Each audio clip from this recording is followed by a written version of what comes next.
французский домнан кем емес болып тұр ғой мынаның иісі. Сапасына жауап бересіз ба? Әрине. Өз басыңызбен жауап бересіз?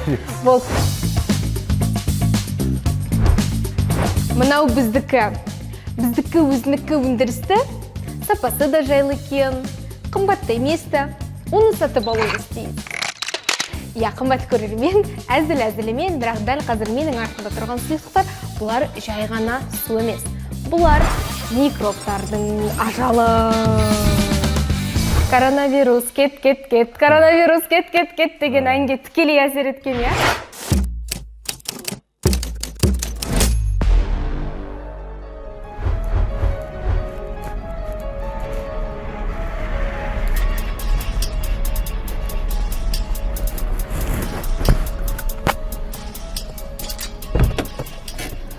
Қымбат көрермен, сіздермен қайта қауышқаныма қуаныштымын. Эфирде өнім кезет бағдарламасы және оның жүргізушісі мен Ақерке Берекешова. Бүгін біз ерекше жерге келдік. Олай дейтін себебім, біз жай ғана өндіріс орны емес, ғылыми өндірістік бірлестікке келдік. Бүгін біз бұл ғылыми өндірістік бірлестікте қару дайындаймыз. Бірақ қорқуға асықпаңыздар, бұл қару адамдарға емес, бұл қару микробтар мен бактерияларға арналған қару дайындайтын ойын, яғни антисептик. Ендеше барлық процесті бізбен бірге көріңіздер. Кеттік, ішке кірейік.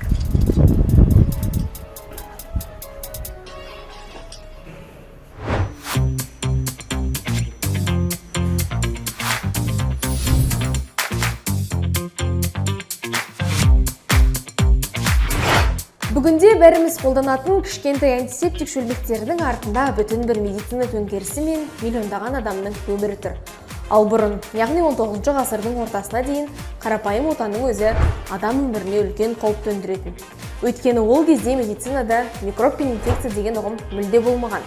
Жараны тазалау үшін ежелгі Мысыр мен Грекияда шарап, бал, сірке суы және тұз қолданылған.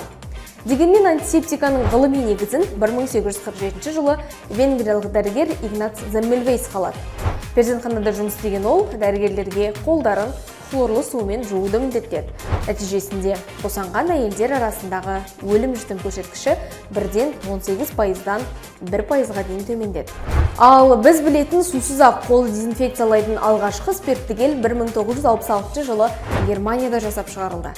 Бүгінде антисептик медицинаның ғана емес, әрқайсымыздың күнделікті тұрмысымыздың ажырамас бөлігі. Адамзат баласының микробпен күресі осылайша қарапайым қол жуудан басталып, қазіргі заманауи гигиена деңгейіне жетті.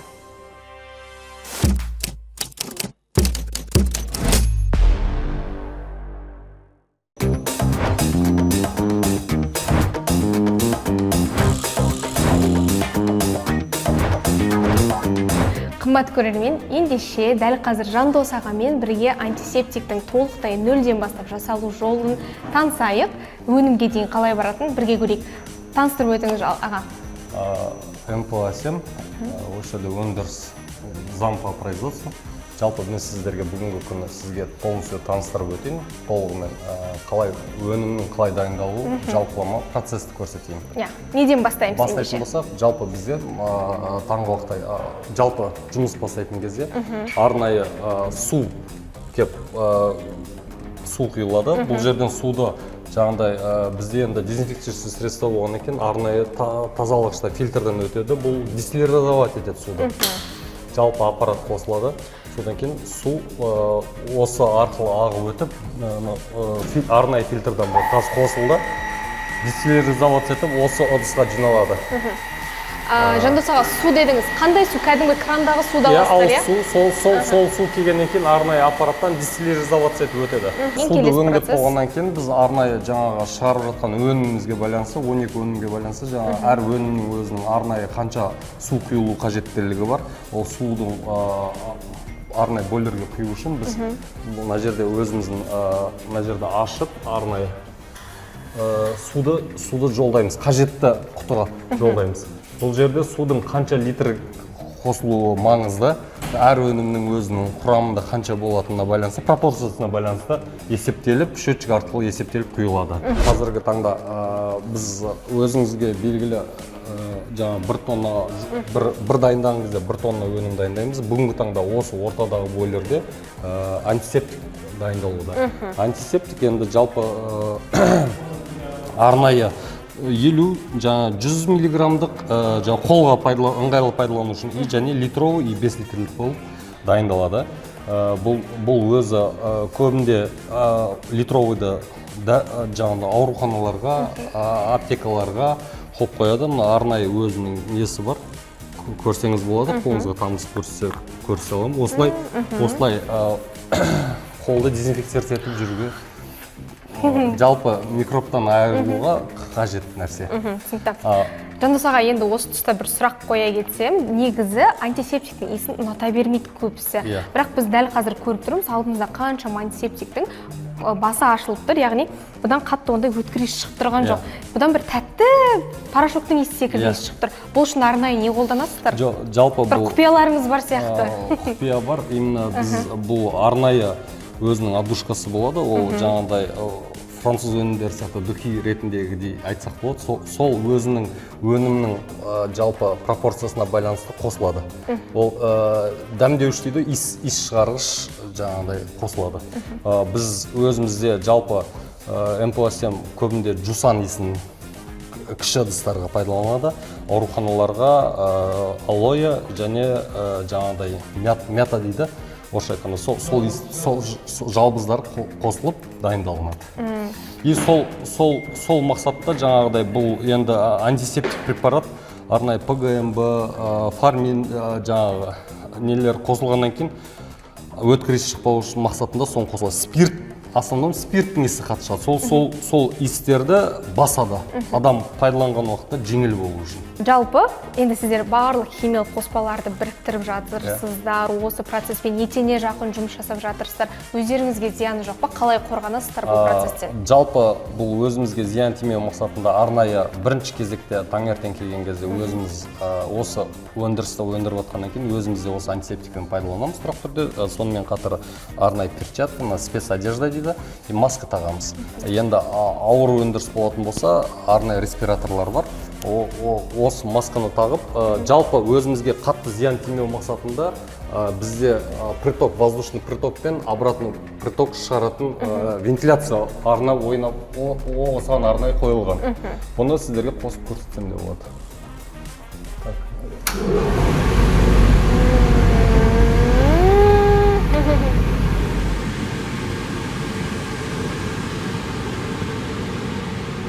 Жандос аға, білуімше, сіздер осы антисептиктің құтысында өздеріңіз өндіресіздер, сол рас па? Рас. Осы жерде өндіресіздер ме? Толықтай осы жерде өндіреміз. Қалай жасаймыз? Процесспен таныстырып өтіңізші бізді? Айта кететін болсақ, мынау арнайы осы құты өндіретін біздің оборудование. Бұл оборудование өндіру процесі арнайы өзінің порошогы болады бұл аппараттың. Жалпы мен сізге қазір примерно көрсетіп кетейін қазіргі процесті. Жалпы бұл өнімді өндіру мақсатында осындай өзінің арнайы қоспасы болады. Бұл жаңағы пластмасс деп айтсақ болады, пластмасс. Бұл өте таза осы өзіміздің өнімдерге арналған. Осы пластмассты жалпы бұл аппараттың жұмыс істеу тәртібін айта кетейін сізге. Бұл аппарат полностью осыны ертіп өтеді, осы цилиндр арқылы ертіп өтеді. Толықтай еріген пластмасс осы жерден ағып шығады. Мынау арнайы қалпы тұр, көрсеңіздер болады. Жаңа біздің құйып жатқан ыдыстың тура соның қалпы осы жерге келіп төгіледі да, құйылып бұл жаңағыдай үрлеп, сындырып, мына жерден кесіп шығарады соны. Дайын өнім шығады. Бізде осы аппаратпен қазіргі таңда өндірген өнімді көрсетсек болады. Мына дайын өнім. Осы құтыны біз арнайы шығара аламыз. Жалпы бұл құтыны тек бұл түрін емес, басқа да түрін шығарамыз. Ол басқа түрін шығару үшін арнайы матрицасын ауыстырылады. Темір ауысады. Демек, ол пішінін ауысады, иә? Пішінін ауысады. Сол дөңгелек жасауға болады, немесе бойын кішкентай қылып деген секілді. Жаңағыдай литрден 5 литрге жүрген ыдыстар шығара беруге болады. Аға, енді бұл пластиктің сапасылығы мықты екенін қалай анықтайсыздар? Мысалы, күнге күйіп кетпей ма, ішінде тұрған өнім күнде қатты тұрып, мерзімі өтіп кетпей ма? Жоқ, мерзімі бұл қаншалықты сапалы болыпсыздар? Жалпы осы Қазақстан аумағында демек қойын, жалпы Европа, СНГ, Қытай даже барлық жақта осы ыдысты пайдаланады. Бұл өзі арнайы дәлелденген, зияны жоқ, артық зияны жоқ. Сол үшін осы жаңағы пластмаспен дайындалынады. Жалпы бұл өнім бізде Қазақстанда бізде ғана өндіріледі. Өте ыңғайлы, айта кеткенде өзінің арнайы дозаторымен қақпақшасындағы пайдалануға өте тиімді. Сол мақсатта осы өнімді біз кезінде жаңағыдай тапсырыспен матрицасын дайындап, осы өнімді өзіміз ғана өндіреміз. Қымбатты көрермен, сіздерге таныс болып тұрған жері бұл ауруханаларда көбіне осылай тұрады, астында өзінің қақпақшасымен бірге осы жерге басып, сіз дәрігердің алдына кіретін кезде, немесе дәрігер сізді қабылдар кезде міндетті түрде осы арқылы қолын тазалап, антисептиктеп алады. Жалпы, Жандос аға, бір нәрсені ұқтым, жаңадан бері бастап келе жатқанда айтып жатырсыз. Жусан енді өзіміздің өнім ғой, қазақстандық жусанды қосасыздар, тіпті сыртына жусан деп жазып қойыпсыздар. Ол да сіздердің бір ерекше фишкаларыңыз. Одан бөлек жалбызды қосасыздар, өнімді сыртын өздеріңіз дайындайсыздар. Өзіміздікі, өндірістікі, оны алу керек болып тұр ғой сіздердікі. Толықтай 100% өзімізден өндіріледі.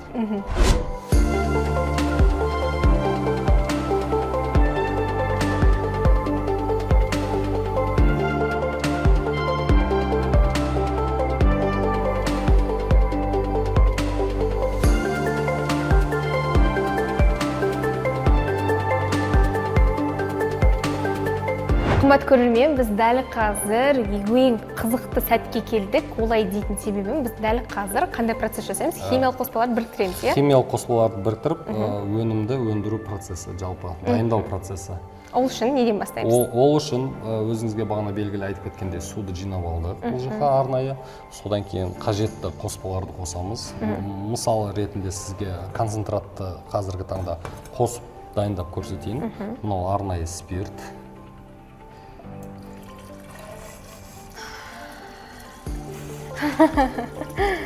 Спирттің иісі қатты шықпайды екен, иә? Бұл неше пайыздық спирт сонда? Бұл кәдімгі 75% спирт, 75% спирт. Келесіне құямыз?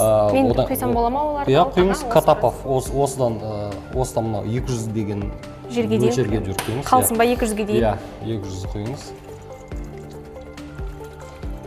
Бұл Катаповтың ішінде біз жалпы алдын ала дайындап қойдық. Енді сізге процесс қысқалау дұрыстап түсіндіріп кету үшін ПГМБ және глицерин қосып қойғанбыз. Катапов деген жаңағы ПГМБ мен глицериннің қосындысы ма демек? Жоқ. Катапов деген арнайы өзі бөлек өнім, одан кейін ПГМБ қосылады и глицерин қосыламыз. Глицериннің қосылу себебі жалпы осы дайындалған антисептикті пайдаланған уақытта адамның қолын жарып жібермеу, теріге аллергиялық реакциялар болмау, ой жібермеу деген сияқты зиян тимеу үшін. Сонымен қатар ең жаңағы өзіңізге қызықты болып тұрған отдушка дейді, жаңағы иіс шығарып, осы жаңағы спирттің иісін басу мақсатында осы отдушка қосылады. Французский домнан кем емес болып тұр ғой мынаның иісі. Бұдан қанша құямыз? 200-ге дейін қойын ба бұнда? Бұдан осы 200-ге шамалап қойсаңыз жетеді.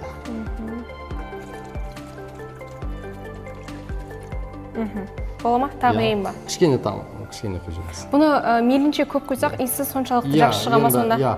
Көп қойсаңыз көп шығады, бірақ қатты көп қосып жіберуге де болмайды, өйткені иісі қатты аңқып кетсе де дұрыс болмайды. Өзі арнайы қоспаның нормасы бар.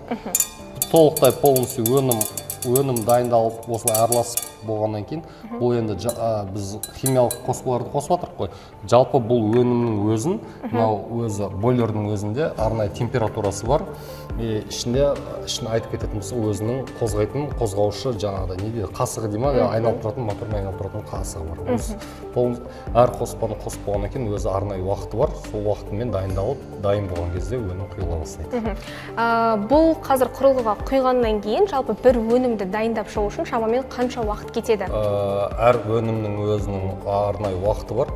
Мысалға мынау антисептикті дайындайтын болсақ, 1 сағат 20 минут кемінде айналып тұру керек. Осы айналып біткеннен кейін біз оны кәдімгі ыдыстарға құя аламыз. Ыдыстарға құя аламыз. Түсінікті. Біз қазір сіз бен біздің дайындаған химиялық қоспаларды қосамыз.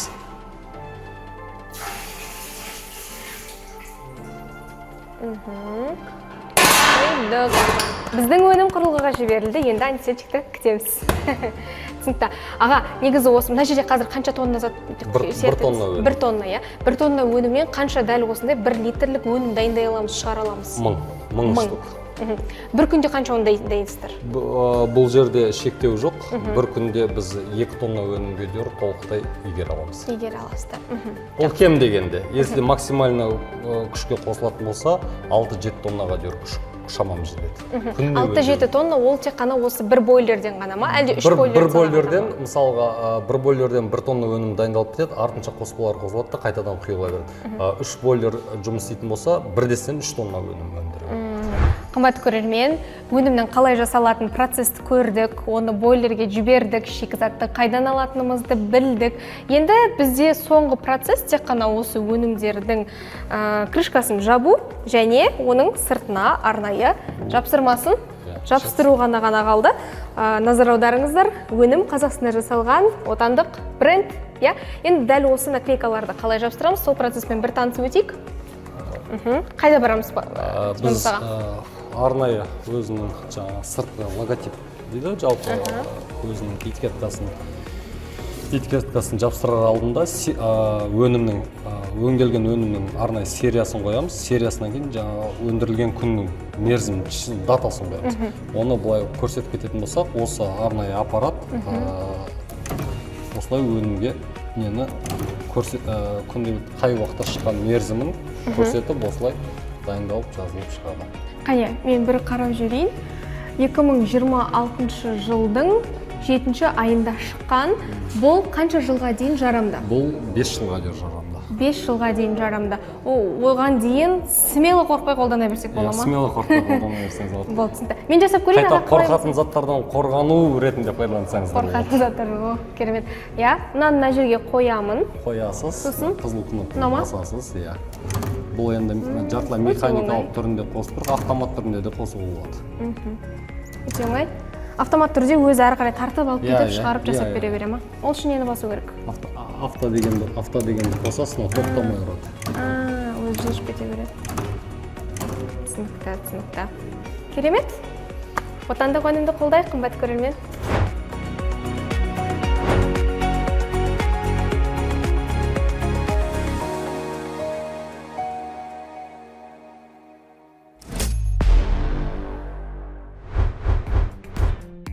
Бүгінде антисептик тек гигиена емес, алып индустрия. 2020 жылы сұраныс 1-600%-ға артып, әлемдік нарық көлемі $5 миллиард жетті. Өндірістегі өнімдердің 80%-дан астамы этил немесе изопропил спирті негізінде жасалады. Дүниежүзілік денсаулық сақтау ұйымының стандарты бойынша құрамында кемінде 60-70% спирті бар антисептик қана бактериялар мен вирустардың 99.9%-ын жоюға қауқарлы. Қарапайым қол жуудан басталған бұл күрес бүгінде жылына 5-7%-ға өсіп жатқан жаһандық өндіріске айналды.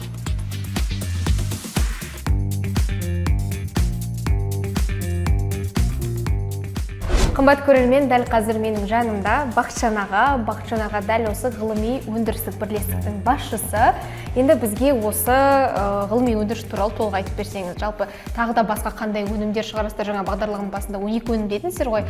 Қай жылдан бері ашылдыңыздар? Қандай қазіргі зауыттың көлемі қандай? Мен Бақытжан Айдарбекович, осы производство 2016 жылдан бері қызмет жасап жатыр. Бұл производство кеше пандемияның кезінде өзінің еңбегін, қызметін қатты халыққа көрсетіп, қызметін жасаған. Сол пандемияның кезінде Айтенов мырзаның өзі келіп, Әкім мырзаның өзі келіп, осы жерде көптеген кісілерге осындай көмегін беру үшін ұсыныс жасап, солай жасағанбыз. Біздің компанияда жалпы 12 адам жұмыс жасайды. 2016 жылдан бері біз Қазақстанның барлық қалаларымен, барлық өңірлермен жұмыс жасап келе жатырмыз. Әлде де жұмыс жасап келе жатырмыз. Біз енді қолда обработка жасайтын антисептиктен басқа, тағы да сұйық сабын дейді, жидкий мыло, соны шығарамыз. Одан кейін концентраттар шығарамыз. Концентраттар олар жаңағы хирургический инструменттерді обработка жасайды, стоматологический инструменттерді обработка жасайды. Сосын жаңағы мекемелердің ішін обработка жасайды, бөлмелерді, мәшинелердің ішін, жаңағы скорый помощьтердің ішін обработка жасайды. Сосын кейін жаңағы хлор таблеточный шығарамыз. Хлор таблеточный бар, жаңағыдай барлықты еден басқасын бәрін жуып пайдалануға. Ендеше өнімдерге өтейік, мен мына жерде көріп тұрмын, біраз өнімді жинап, дайындап қойған екенсіздер. Мен тағы жынысуға қарап тұрғаным, әр қайсы әртүрлі түсте, көк түсте бар, ақ түсте бар, жасыл түсте бар, сыртындағы наклейкаларында түсі әртүрлі. Олар қалай бөлінеді? Неге әртүрлі? Бізде мына жерде қазір сізге шетінен айтайын. Мынау Жусан Мега деген өніміміз бар.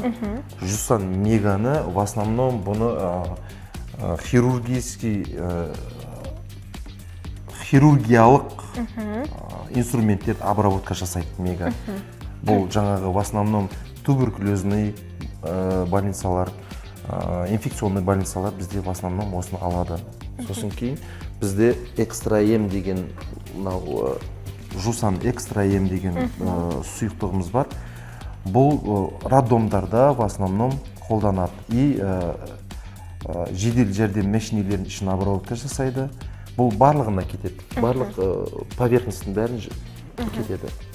Стоматологияға жаңағы Жусан Меганы пайдаланады. Мега бар, сосын Жусан Жусан сервис ба? Стерин. Жусан Стерин бар. Осыны көп пайдаланады. Бізде мысалы қалалық аурухана, қалалық балалар стоматологиясы осыны көп пайдаланады бізде. Демек, қымбат көрермен, енді әсіресе стоматология барғанда бір жиркеніп тұрамыз ғой, мынаны қалай тазалаған екен деген секілді. Демек, қорықпауға болады, иә? Жоқ, әрине. Сапасына жауап бересіз ба? Әрине. Өз басыңызбен жауап бересіз. Болды. Қымбат көрермен, егер стоматологиядағы стерилденген, дезинфекциялаған инструменттерден зардап шегіп отырсаңыз, Бақытжан аға смело келе беріңіздер, өз өніміне жауап береді, отандық өндіріске жауап береді. Одан кейін келесі қандай өнім? Мен ана жер сырты көк ерекше бір өнімді көріп тұрмын. Ол не? Неге сырты көк оның? Бұл бізде цвет настроение синий болып тұр ғой бұл затыңыз. Бұл зат бізде диспрей деп аталады. Бұның құрамында спирт мүлдем болмайды. Бұны сепкеннен кейін тряпкамен бір сүртеді, болды. Ары қарай екінші қайталап сүртпейді. Бұның составында қоспасына байланысты осындай цвет шығады. Осындай көк түс. Бұнымен біз терезелерді үйдегі, яғни микробтарды өлтіру үшін көбінесе үйдегі, сосын роддомдағы көп пайдаланады бұны. Роддомдағылар көп пайдаланады. Себебі поверхность жоғары бар ғой, сондай пайдаланады да. В основном роддом ОПЦ. Мен дәл қазір ойыма Марат Омаровтың әні келіп тұр, жаңа айтып қалдыңыз ғой, біз коронавирус кезінде жақсы қызу жұмыс жасадық деп. Сіздің өнімдеріңіз екен ғой, онда коронавирус кет, коронавирус кет деген әнге тікелей әсер еткен, иә? Сол. Енді сұрақ. Сіздер осы өнім арқылы қай жерлерді қамтып отырсыздар? Қазақстанды, қай қалаларын болса және экспортқа шығарасыздар ма? Біз экспортқа шыққан жоқпыз әлі, бірақ Қазақстанның барлық қалаларына жібердік. Осы жылға айтатын болсақ, Қызылорда облысы, Маңғыстау, Талдықорған қаласы, Қарағанды бар, Астанада бар. Управление делами президенті деген сол кісілерге жібердік. Сосын осы өзіміздің Түркістан облысында біраз мекемелер алды. Бұрын біз осы өнімдерді шетелден алып келетін едік, көбінесе. Қазір енді өзімізде шығарылып жатыр. Және сұранысқа ие. Демек, отандық өнім дәл қазір шетелдік өнімдермен бәсекеге түсе алады, аналық бола алады деген сөз ба? Әрине. Өйткені қазір бізде мемлекет басшылары отандық өнімді қатты қолдап жатыр. Отандық өнімді кез келген жерде қолдануға тапсырма берілген. Бізде енді қазір осы жалғыз біз ғана емес, басқа текстильный бар, көптеген отандық өнімдер бар. Бұларға қатты мемлекет қолдау көрсетіп жатыр. Сол себептен біз кез келген бәсекеге түсе аламыз. Қазақстандық өнімдер.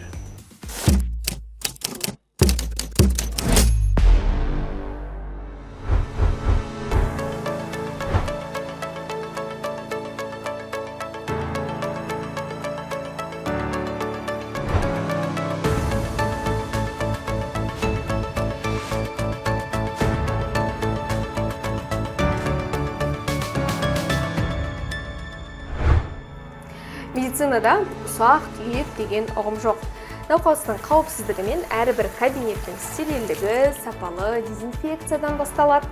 Ал отандық өндіріс пен ғалымдар бізге дәл осындай жағдайда жасап беріп тұрғанда бізге тек қана ауырмау қалады. Қымбат көрермен, вируссыз денсіз ауруханадан алшақ жүріңіздер. Тек қана тексеріске келіңіздер, немесе біз сияқты түсірілім жасауға. Өнім кетеді бағдарламасы Ақерке Берекешева. Келесі кездескенше аман сау болыңыздар.